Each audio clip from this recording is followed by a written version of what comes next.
Pang 18 years, so in 2 hours process, and dito pa yung pang 18.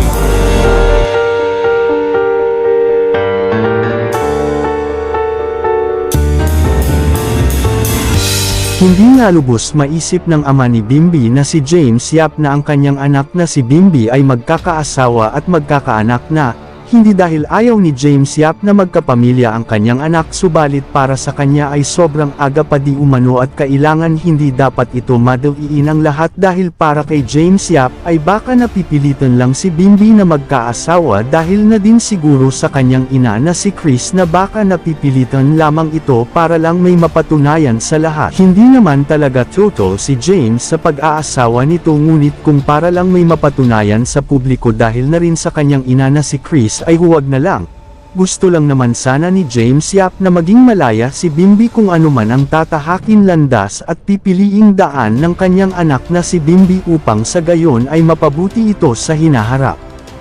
At para na din kay James Yap na kung may katotohanan man ang balitang nakabuntis si Bimbi ay siya mismo ang unang-unang tatanggap dito.